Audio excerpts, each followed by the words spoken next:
Mungkin video ini bisa memberikan sedikit pengetahuan bagi teman-teman yang mungkin saat ini portfolionya sedang turun dalam walaupun sudah membeli saham yang bagus. Kembali ke 2018-2019. Saat itu kondisi market hampir sama seperti saat ini. Banyak saham yang turun dari titik tertingginya. Bedanya saat itu justru banyak dividen stocks yang turun cukup dalam sepanjang tahun. Johnson & Johnson sempat turun 20%, 3M turun 50%, Altria juga turun terus sejak 2017. Bahkan Apple pun saat itu sempat turun hampir 40%.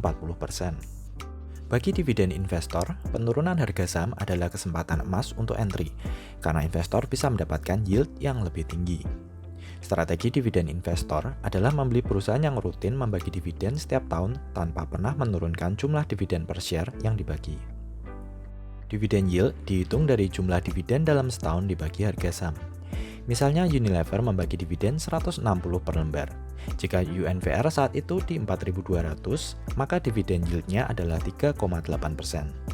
Dividen investor akan sangat senang jika UNVR harga sahamnya turun, misalnya ke 3.500, karena yield akan menjadi lebih besar. Dividen per share 160, harga saham 3.500, maka yieldnya menjadi 4,5%. Nah, saat itu saya menemukan banyak sekali saham-saham dividen di US yang sangat menarik yieldnya. Singkat cerita, akhirnya saya memutuskan untuk membeli dua saham, AbbVie dan General Mills.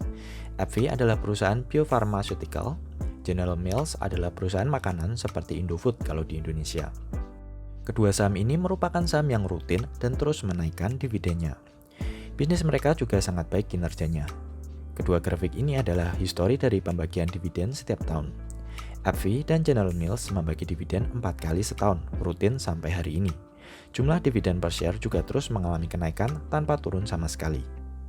AbbVie dari awal tahun 2018 hingga pertengahan 2019, harganya terus dibuang investor dan sudah turun 50% dari titik tertingginya. Ini kejadian yang hampir sama dengan growth stock saat ini.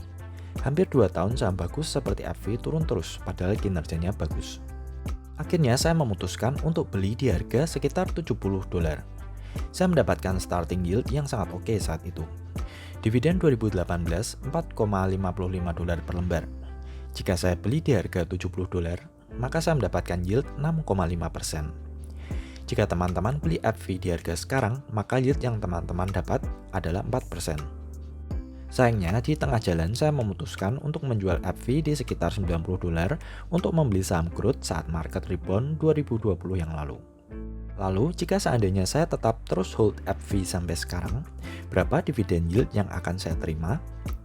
Jumlah dividen per share yang dibagi untuk tahun 2021 adalah $5,2. Jadi jika saya beli di harga $70, yield yang saya terima sudah naik menjadi 7,4%.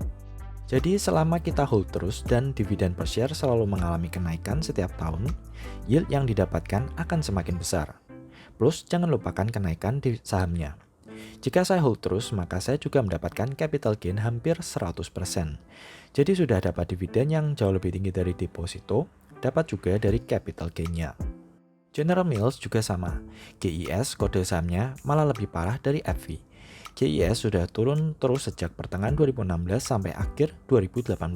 Dari titik tertingginya, GIS sempat turun sekitar 50%. Karena kinerjanya masih oke dan dividennya terus stabil, saya yakin beli di harga sekitar $40. Dividen per share tahun 2018 adalah $1,96 per lembar. Jadi saat itu saya mendapatkan yield 4,9%. Yield ini sangat tinggi untuk General Mills yang memiliki rata-rata yield 2,7% per tahun. Sama dengan AbbVie, saya juga akhirnya jual di sekitar $60 untuk switch ke saham-saham growth yang saat itu sedang naik sangat kencang. Lalu bagaimana jika saya hold terus sampai sekarang?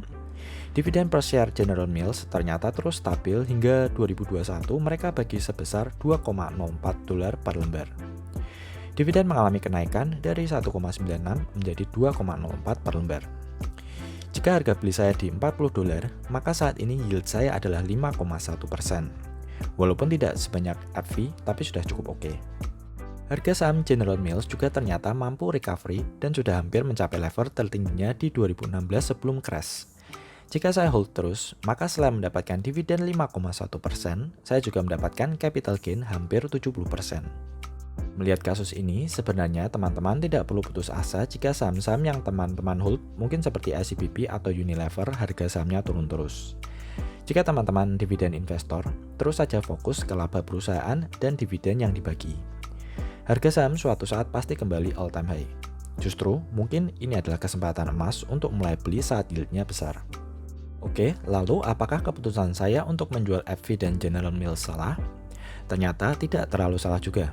Untungnya, saya malah menghasilkan jauh lebih banyak daripada jika saya hold FV dan General Mills. Tapi kejadian seperti di 2020 itu kejadian langka dan tidak bisa diharapkan untuk sama performanya setiap tahun. Saya tidak menyarankan teman-teman untuk meninggalkan metode dividen investing dan beralih ke growth investing ya.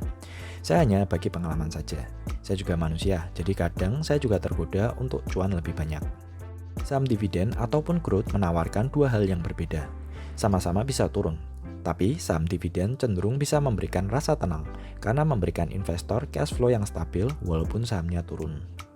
Sejak awal bikin channel, saya sering membuat video tentang dividen investing. Dan hingga sekarang, ternyata metode ini menurut saya masih yang paling sesuai untuk sebagian besar investor. Growth investing untuk urusan volatilitas memang menarik, tapi bagi pemula tidak disarankan.